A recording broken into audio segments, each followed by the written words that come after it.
Are you a healthcare professional working with breastfeeding infants? Wish you knew more about assessing and treating tongue ties? Earn continuing education credits and transform your practice with the Professional's Guide to Tongue Tie in the Breastfeeding Infant. It's perfect for any practitioner who works with infants and their mothers, especially those working through feeding challenges. Learn to identify who needs treatment, build a qualified care team, and provide holistic care options. Discover the ins and outs of frenotomy, including procedure preparation and best aftercare practices. By the end, you'll be confidently supporting breastfeeding families armed with the latest protocols and be part of an interdisciplinary community of experts just like you. Tongue ties are nothing new, but the right way to assess and treat them is. Ready to make a real difference? Join now and become a tongue tie expert. Sign up today at tonguetieexperts.net/professional and become the evidence-based resource that your community needs. To show my gratitude, I'm offering you a special discount as a podcast listener. Use code PODCAST40 to save 40% off today.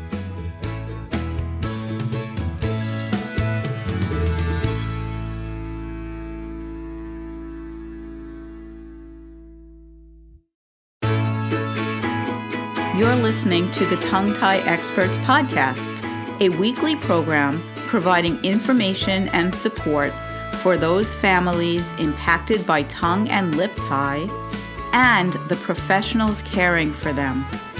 I'm Lisa Paladino, a midwife and a lactation consultant with over 30 years of experience.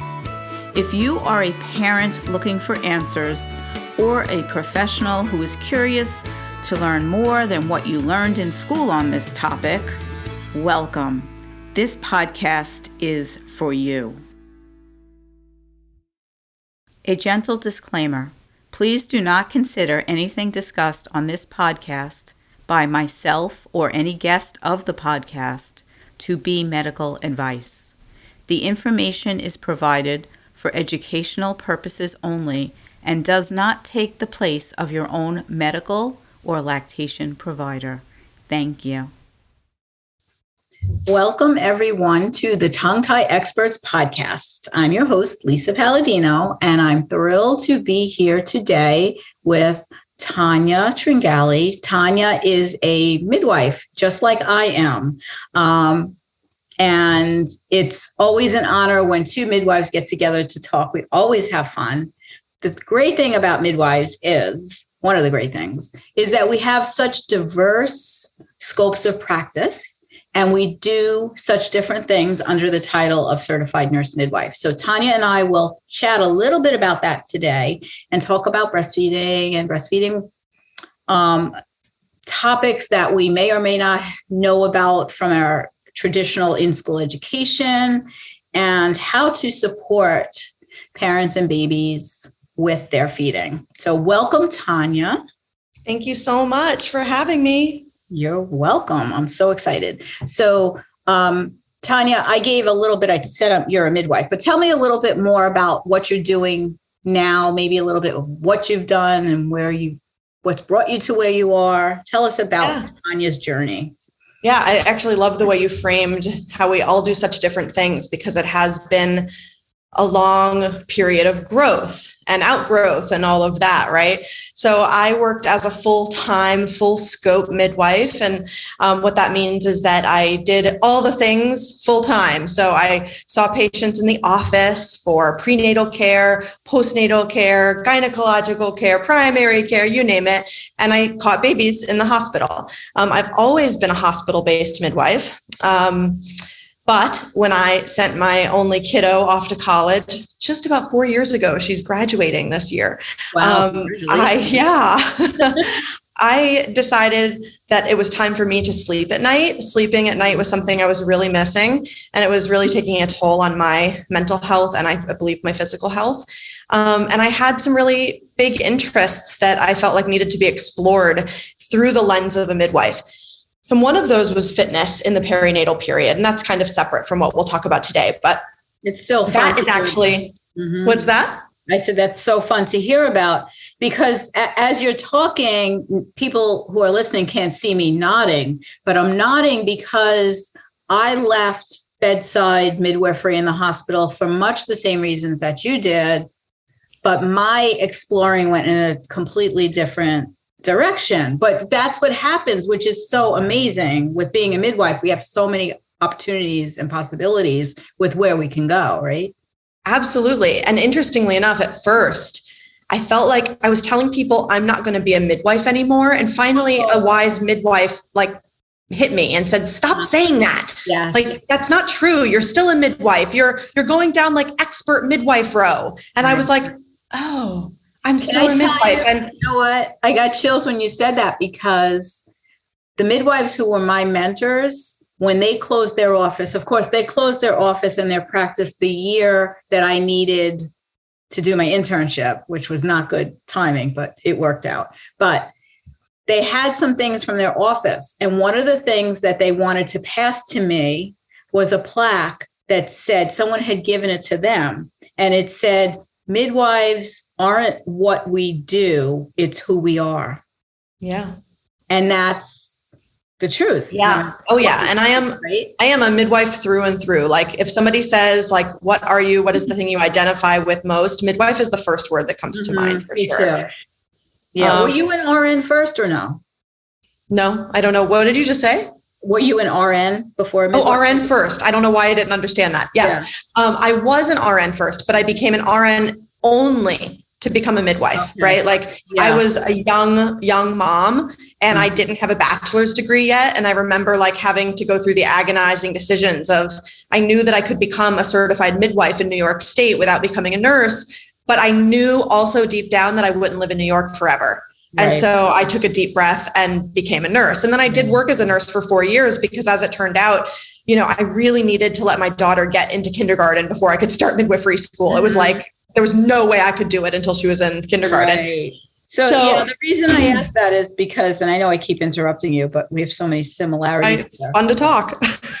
being a midwife, the other day, somebody asked me if I was a nurse, and it almost took me back, because I worked as a nurse for many years, but I never, and I'm sorry to all the RNs out there, because I treasure my nursing background, but I always think I'm a midwife. But then I was like, oh no, but I'm a nurse too. Yes, of course I'm a nurse. I'm a nurse first, but I'm a midwife. That. Yeah, I mean, the lactation consultant part. Sure. And I mean, the way I frame that for myself is, you say I treasure my nursing background.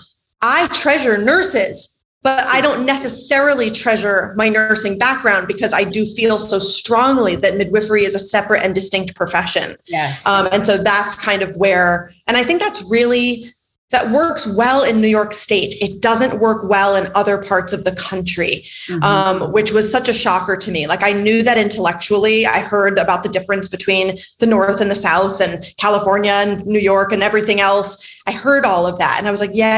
And then I moved to New Orleans and I was like, whoa, like, what a different world. Anyway.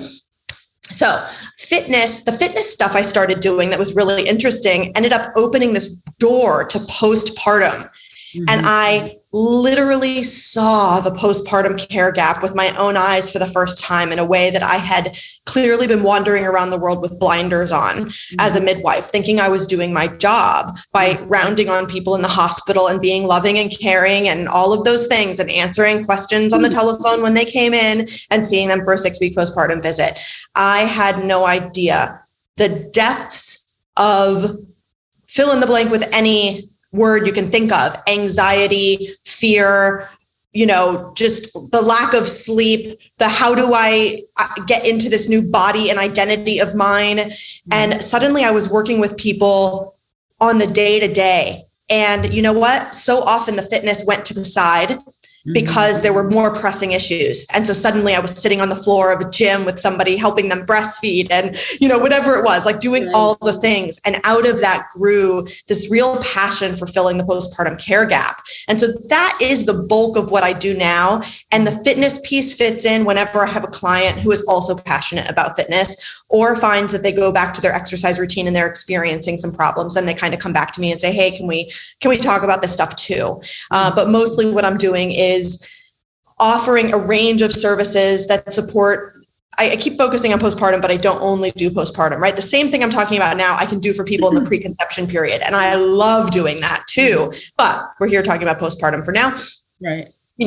Basically I have a range of offerings ranging from hands off. This is your online course, take it, run with it, go do what you want to do in your own time schedule, to I'm just starting to launch group options for people so that I can lower the price point and give people community, like the Cadillac, which is one-on-one care, meaning I meet with people every 2 weeks on a long video chat, but we are texting and Marco Poloing every day. And I have a larger support team around me for when people are in need. So that's been quite the journey. I love that. So let's just double back to the term you used, postpartum care gap, because I want my listeners to really understand what we mean. I understand what you mean by that because I've witnessed it. Yeah. But we have both parents and professionals who listen to the podcast. And I'm not even sure that some professionals in the OBGYN, pediatrician kind of place understand what we mean by that gap. And of course, parents are always surprised when they've been seeing you sometimes twice a week, sometimes 3 times a week. And then it's like, okay, see ya. Yeah. Right. You just fall off the cliff. Right. Right. So what do you mean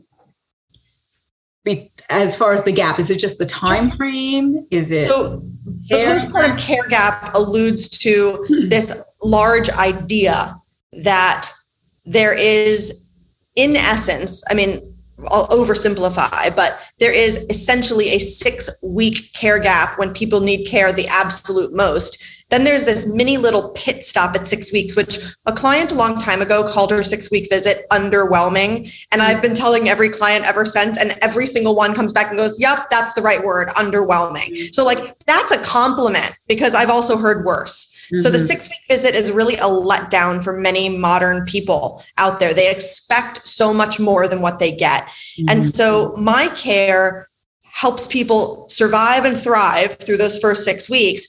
Then I help them get ready for their 6-week visit so that it's not such a letdown. Like, you're going in prepared. We've already talked about contraception and family planning and all the things and how to heal and blah, blah, blah, blah, blah, and this long path to sex and fitness and all the jazz. And then they have that 6-week visit and we just continue to unpack through to 12 weeks and sometimes beyond, depending on the circumstances of their birth and their healing process or their breastfeeding journey or whatever it is. So, one way that I frame this gap for people who are living it is to say, let's pretend that there are 100 unique problems someone could experience, just making up a number. My gut feeling and my experience says that people hit about 3 speed bumps every postpartum. They might be little, they might be medium, they might be big, but about 3. But we don't know which ones you're going to hit. Right. Right. And so some people will say things like, I wish I would have known, go ahead and finish the sentence with anything you want, because that's based on their experience. But I know that if I sat every pregnant person down and told them all 100 things that could happen to them, they would be terrified. There's no reason to do that to people, right? So we have to figure out it prior. I mean, I know even with breastfeeding education, you can't really truly teach someone to breastfeed until they have given birth and have that baby that they want to breastfeed in their arms. Like I can educate up the wazoo. I can talk about the problems that can happen, the speed bumps, as you call them, that can come along the way. But until they're holding that particular baby But there's a way in which we can give people insight into what's coming and help them be prepared for the unknown. Right. And part of that is them knowing that they've got someone right there ready to help the second things are even questionably not right. Right. So that's the whole thing. Like one of my big issues with the postpartum care gap is that because there isn't set care, people wander around the world feeling something's a little off, but feeling like it's not worthy of a phone call. I can't possibly bother my provider for this quote, stupid question. And I tell my clients, I want all your stupid questions. If anything has rolled through your head 3 times, I wonder if this is normal. I want to know about it. I'll hop on a phone call with you immediately. We will break it down. I have literally, no joke, no exaggeration, saved lives doing virtual care. I know. Saved lives when their own care team is kind of poo-pooing the situation. Right. I have had hospital readmissions after I have said, I see a problem. This is a problem. Please call your local person says, take a Motrin. Right. And next thing you know, we're readmitted to the hospital. I'm like, see, I told you so. Right. So there is this absence of care and also this idea that everyone's fine postpartum. But what we know is that 1/3, this is a sad fact I hate to share, but 1/3 of all maternal deaths happen in the postpartum period. And nearly all of them are preventable. Right. So what this gap means for providers is there's an opportunity. Yeah. And just to add to that, the rates are higher for women of color. Absolutely. Like incredibly 3 to 5 times higher for women of color. Absolutely. I was also a part of, and continuing on, a postpartum support group virtually. I would rotate through helping in this particular group. And we had similarly women who had postpartum preeclampsia who would not have known it if they weren't in our group. And one woman in particular who recognized it in her friend because she had been through it and later came back to the group and told us, not only did you guys save my life, but I was able to tell my friend. And I had someone in my office last week coming for breastfeeding support. I really do see an increase in postpartum preeclampsia since the pandemic. But just last week, I had somebody who had some hypertension, not real preeclampsia. And I reviewed with her the signs and symptoms to report. And the next day she was in the hospital. Yeah, I did an episode on my podcast in season 1 on postpartum preeclampsia. Well, actually, it's a story of a Black woman who is a high level athlete also. So like she comes in thinking I'm like the healthiest person on the planet, right? Like there's that also. But she had preeclampsia with her first baby and had to be delivered preterm. And then she developed postpartum preeclampsia with her second. And the only reason she caught it is because she has a good friend who's an L&D nurse who was checking on her. She calls her angel, So people don't remember or realize that we don't feel the symptoms when they're first starting. Right. You mentioned your podcast. We didn't talk about your podcast when you introduced yourself.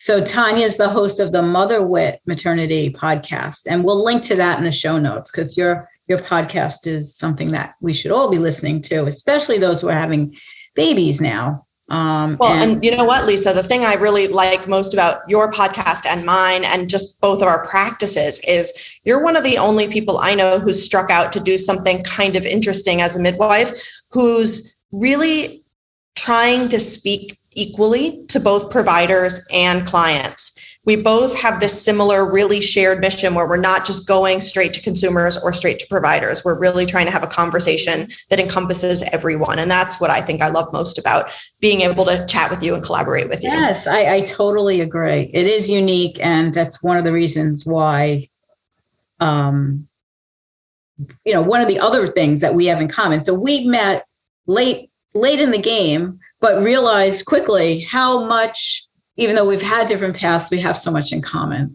And totally. It's great. It's great. Sister midwives, right? So getting back to the postpartum period, and let's pivot a little bit, because even though I could talk about midwifery care in general, postpartum care forever, because I think it's important. We have to pivot to breastfeeding tongue tie to stay on track for the issues of this particular podcast.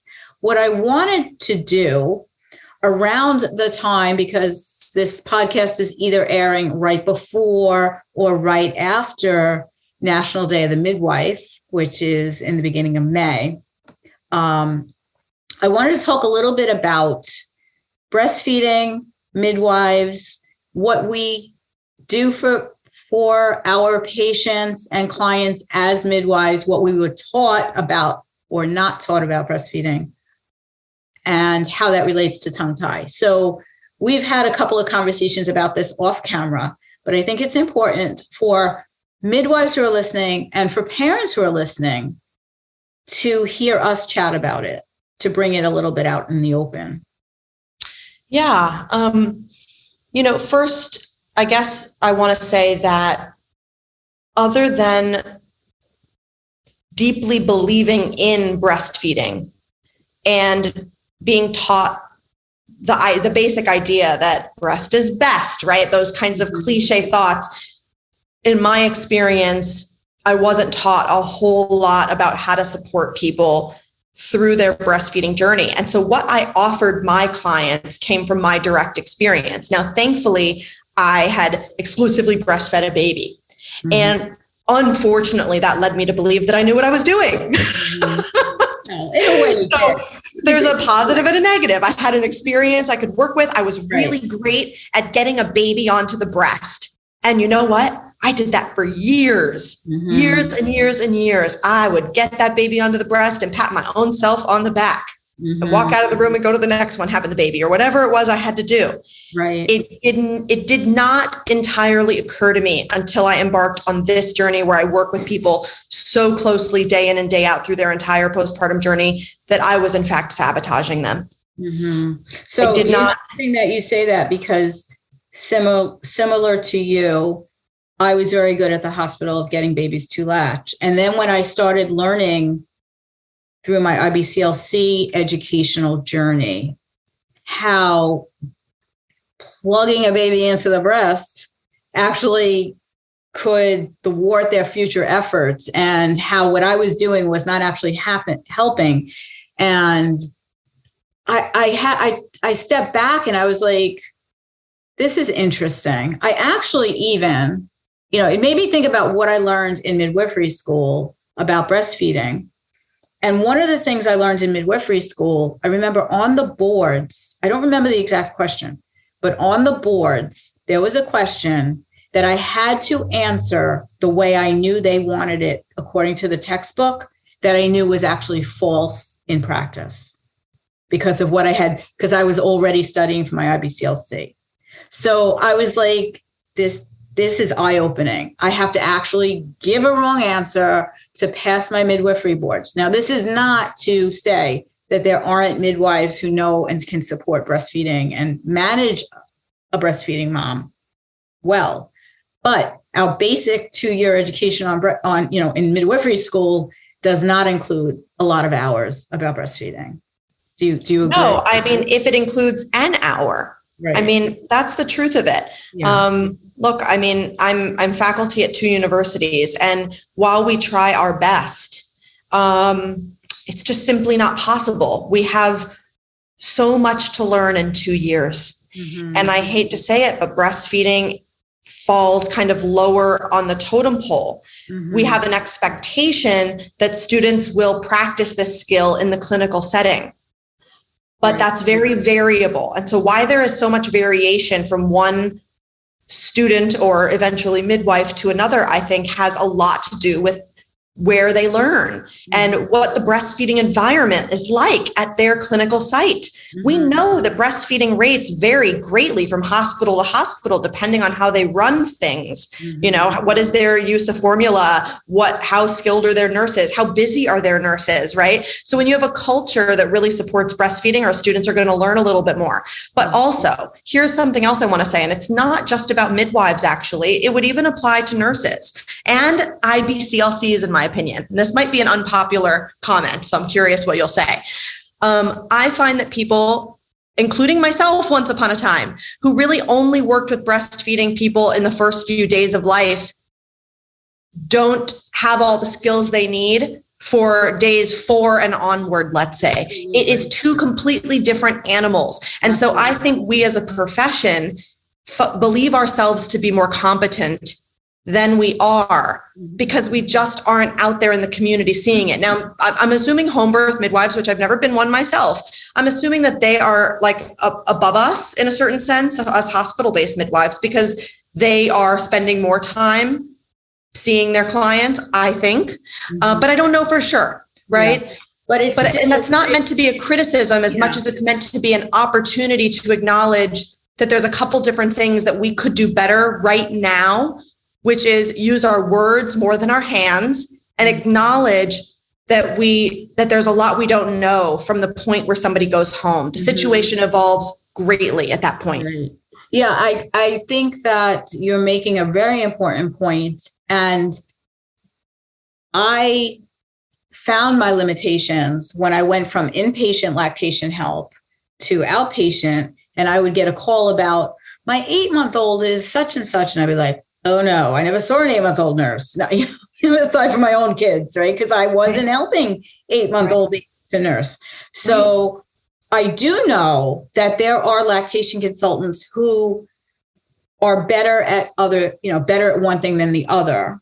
My skills have evolved over the 7 years of outpatient practice for sure. I'm still more comfortable with a brand new baby than I am with an 8-month-old, especially because there's teeth. And if you're trying to examine, you're always going to get more newborns than 8-month-olds, right? Yeah.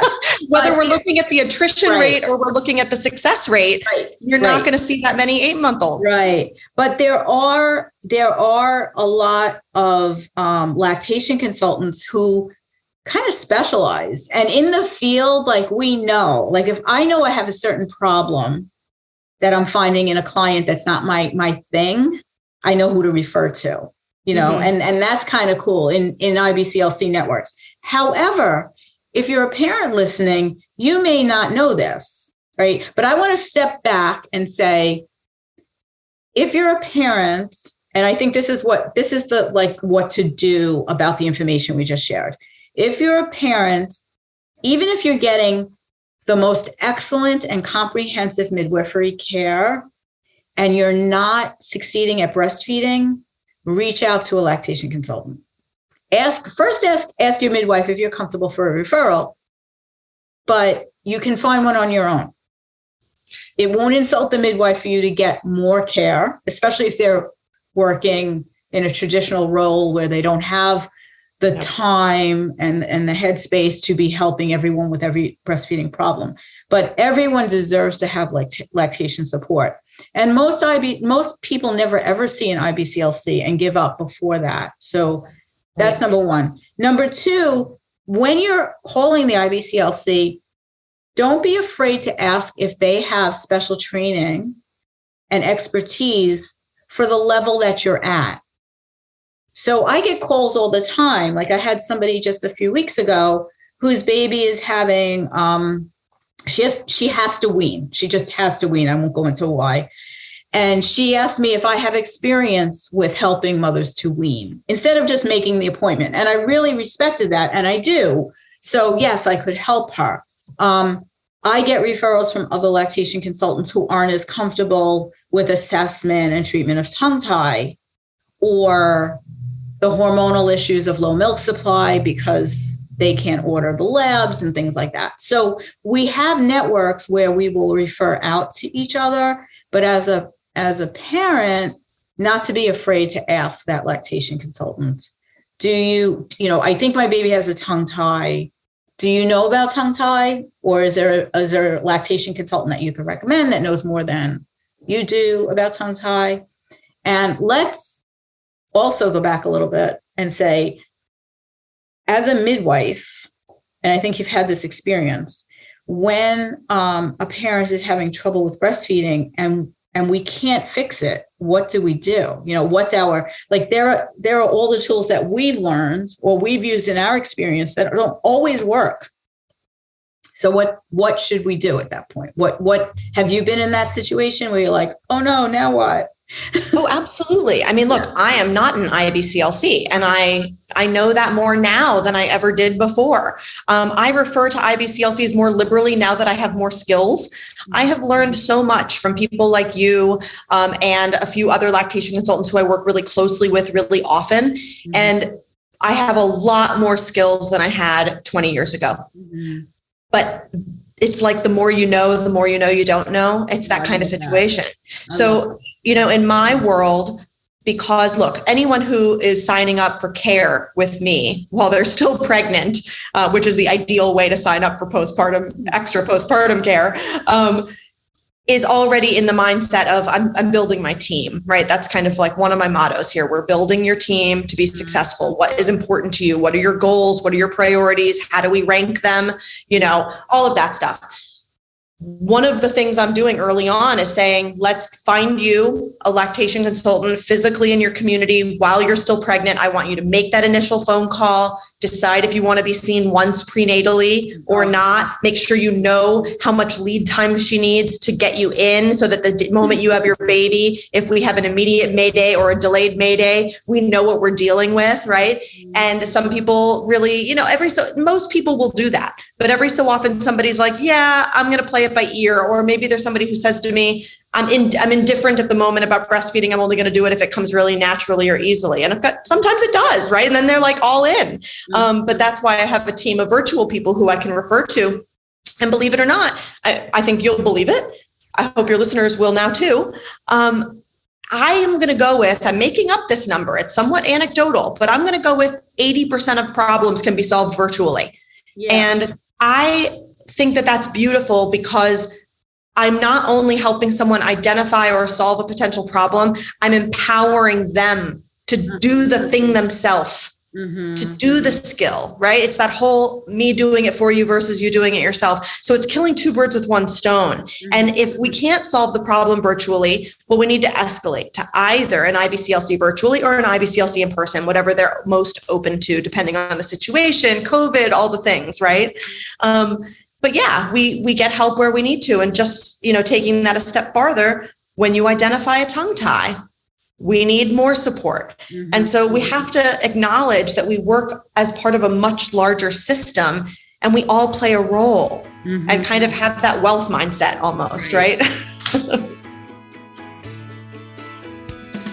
Are you a professional who feels like me that we didn't learn enough about tongue tie and breastfeeding in school? Do you want to have the confidence to know that you are giving families the best information?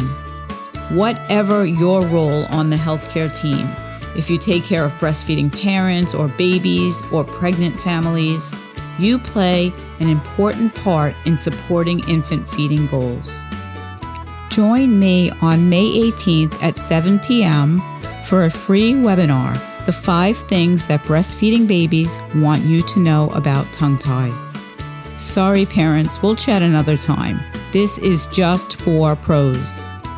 The link to join is in the show notes, and all the info about how to join and the date and time will be in there for you too. It's a bit.ly link, so if you're familiar with bit.ly, bit.ly/free tongue tie webinar, and the first letter in each of those words is capitalized. If you've been looking for factual tongue tie education, this is a great place to start, and it's free. Hope to see you there. So I'm going to go to a place where I hope not to insult any midwives. I hope to educate. I've had midwives who have learned a little bit about tongue tie and can find one, so to speak, or assess and think there is a tongue tie there and send the baby off to get the tongue tie either lasered or clipped, or maybe clip it themselves because we're allowed to do that if we are trained. And then the parent doesn't have the other support around that. And then will find their way to me, or I'll find them on social because, I have a large social media, a couple of groups and on Instagram. And they'll say, well, the midwife sent me to the dentist and I got the release and things aren't better. And then I just want to take a deep breath and say, I wish people knew what they didn't know, because one of the things that they don't know is that it could look like a tongue tie, but it might not be the tongue tie that's causing the breastfeeding problem, right? So knowing that how to assess for a tongue tie isn't the end of the story. It's knowing the whole process. And you mentioned team. And again, I'm like cheering because I refer to the tongue tie team. It's not just about the IBCLC. It's not just about the dentist.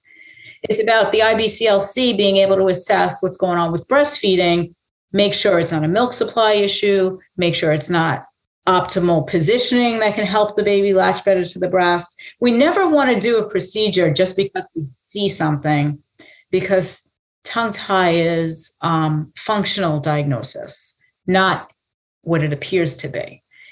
So we've had some unnecessary procedures. Oh my goodness. I got a message the other day of had the tongue tie released 3 times and things still aren't good. And I'm thinking that poor little baby, it might not even be the tongue tie that's the problem,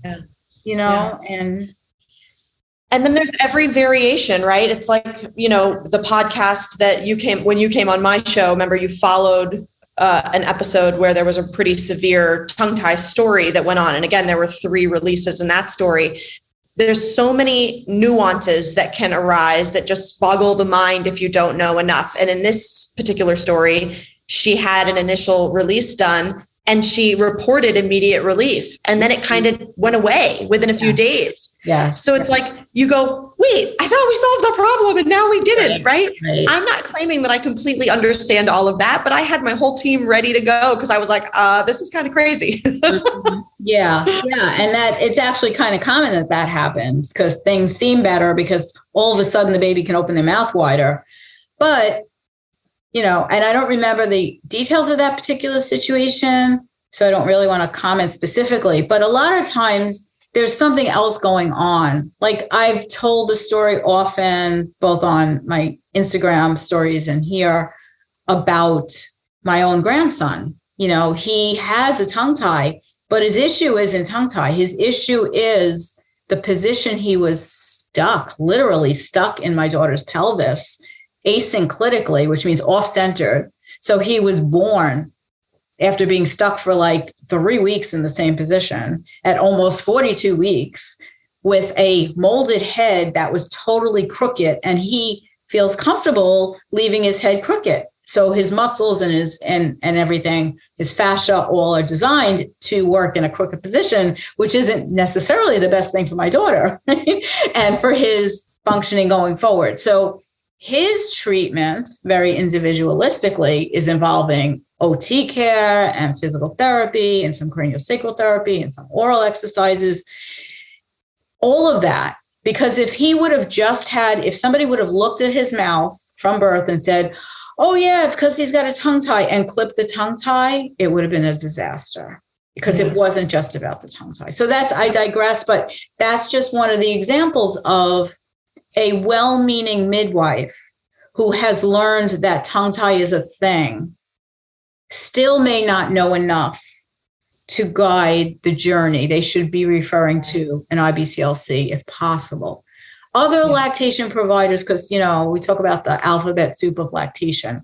There are lots of initials that can represent lactation consultants. IBCLC is the ideal, but there are other lactation counselors, lactation educators that actually may be able to guide, not treat, but guide the journey if there's no IBCLC available, So again, I hope that us being 2 midwives talking about midwifery, I don't want to say shortcomings or lack of specialty in a certain area, doesn't upset anybody who is a midwife, because there's lots of, we could go on forever about missing pieces in education, and the different roads that we go down. But so I love what you do, Tanya. I love your program. And that's sort of how we met, because we were both involved in the same postpartum care project. And that's how we met each other. And the more and more as time goes on, especially because of the quarantines that we've lived through and the way that care has shifted to, I think, maybe even decrease the amount of contact that people used to have with their OB or midwife because of the way things are structured now. The more that happens, the more necessity there is for someone to have the support that your program offers. And I think everyone deserves to have some sort of postpartum support between when they give birth and they're handed this squiggly little creature that wants to eat and cry and poop, and they've never taken care of a baby, and they're sore from either their C-section or their vaginal birth, and they're not sleeping and they don't know what to eat. And we're told, okay, now go home and I'll see you in 6 weeks, right? Yeah. Not fair at all. No, it's not a good time to be left alone. Mm-hmm.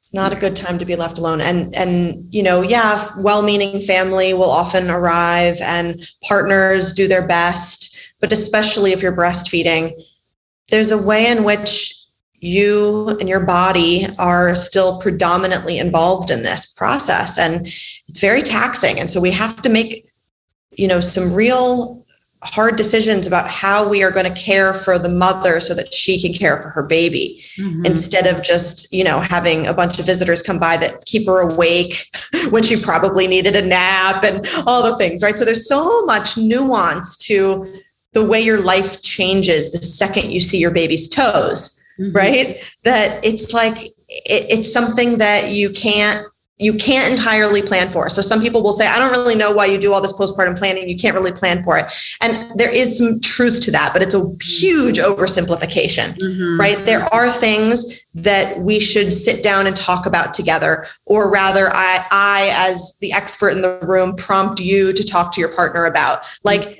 how are we going to sleep? Let's forget the baby's sleep situation right now. I'll tell you what that's going to look like for the first 2 weeks.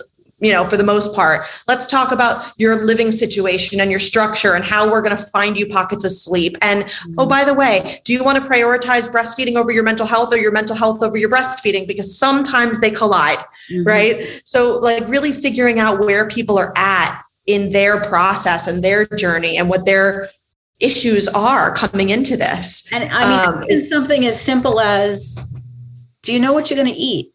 Where are you going to get it from? Yeah, exactly. Nobody talks about that. And that's a big challenge. I've seen moms on day 3 postpartum. They come here straight from the hospital with their newborn for a visit. And I'm like, have you eaten today? And she's like, she looks at me like, oh, eating, that's an idea. Yeah. Right? Yeah. You have to sometimes be literally served food and say, here, eat this. Yeah. And when you're not that there's anything wrong with a couple days of takeout. Fair. Right. But I find that people go down this path who maybe didn't want to or expect to, or they stay there too long.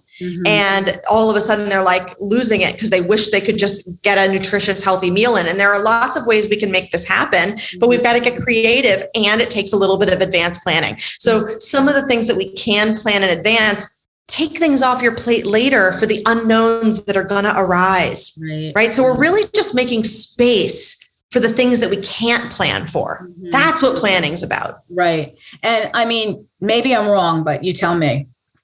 I feel that the way our system works, we don't even let parents know that there's anything to plan for. Right. No. So you don't know. And I remember when I first started working on the postpartum unit, I worked as a nurse, as an RN on postpartum. And I was assigned to give the families take-home instructions. And I felt like, wait a minute, this is what we're telling them? And this is all we're telling them? And they're gone for 6 weeks? Like, it was just like, they have no idea what it's going to be. And we're just checking boxes like, oh, yep, told them about diaper care, told them what to do for the circ, told them what I did. And we're telling them at a time when their ability to take in information is so limited. Right. They are so tired. They are so overwhelmed. Yeah. They are literally about to walk out the door and the panic is setting in. And now we're loading them up with 15 things on a checklist that we think we need to tell them and have them sign and say, yes, I told you, so you can't come back and sue me and say I didn't tell you. Yeah, that's basically what postpartum care in the hospital is. I did it. It felt awful. Yeah.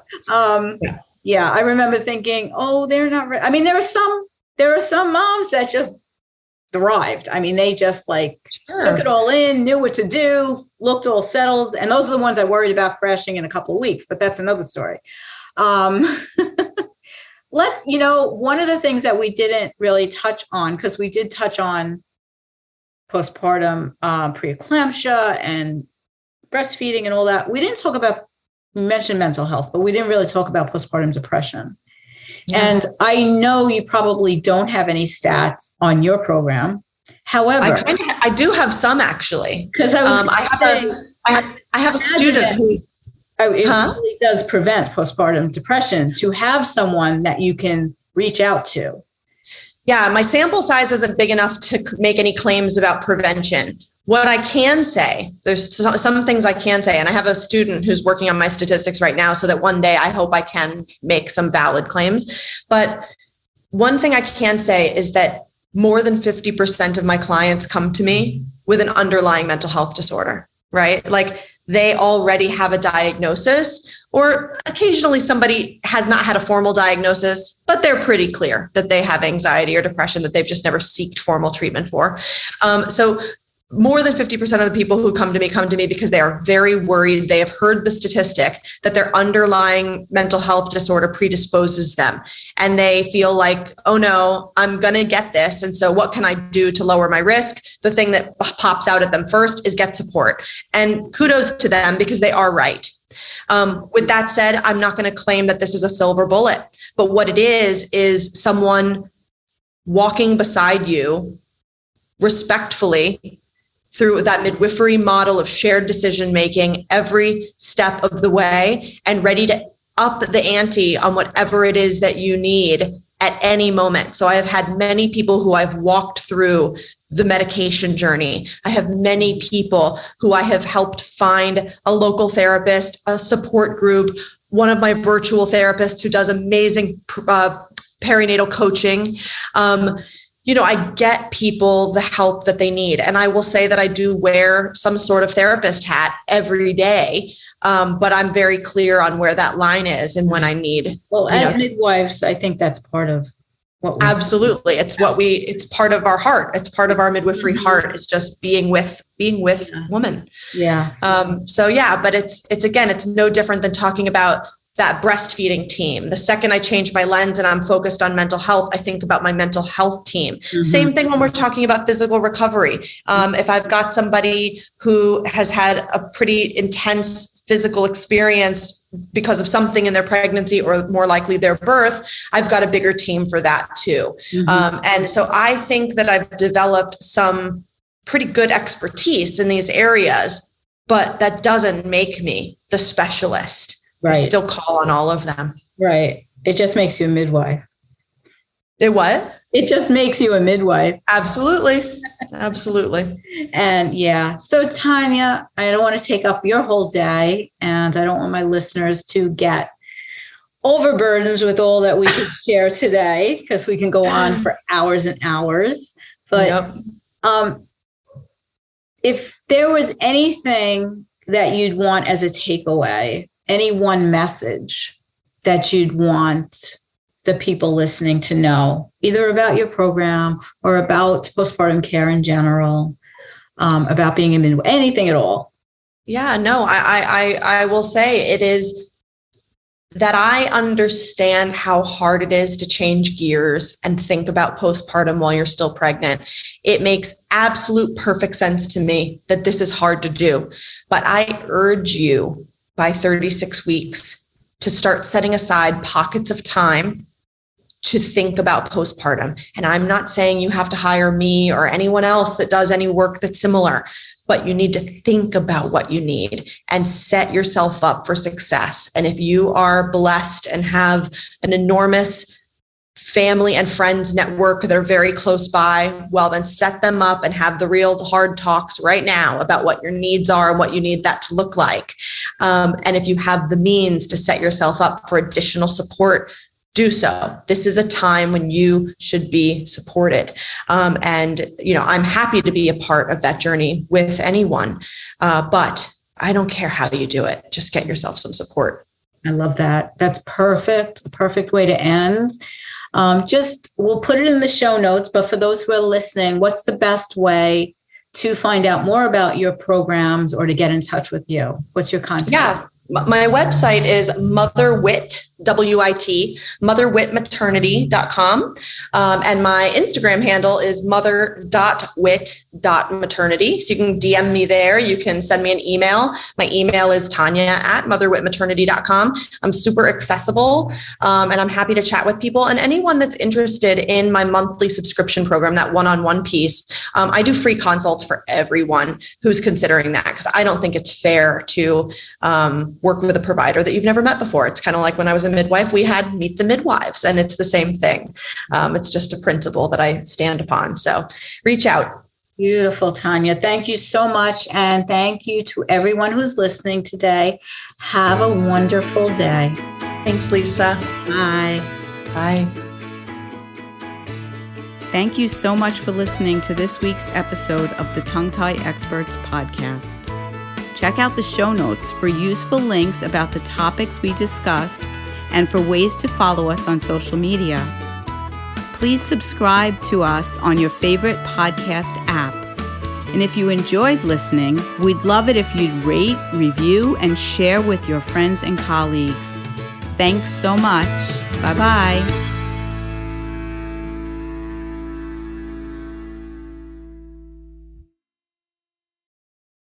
Tongue-tie cases can be confusing, but what if you had a place to ask questions, learn from experts, and connect with professionals who truly understand? That's exactly what you'll get when you join Tongue Tie Experts Insiders. It includes monthly online meetups with me, Lisa Paladino, expert guest speakers sharing the latest research and best practices, a private community of other professionals ready to support you every step of the way. For just $19.99 a month, you'll never have to navigate tongue-tie cases alone again. Join the community today. Your future self and your patients will thank you. Sign up now at tonguetieexperts.net/insiders.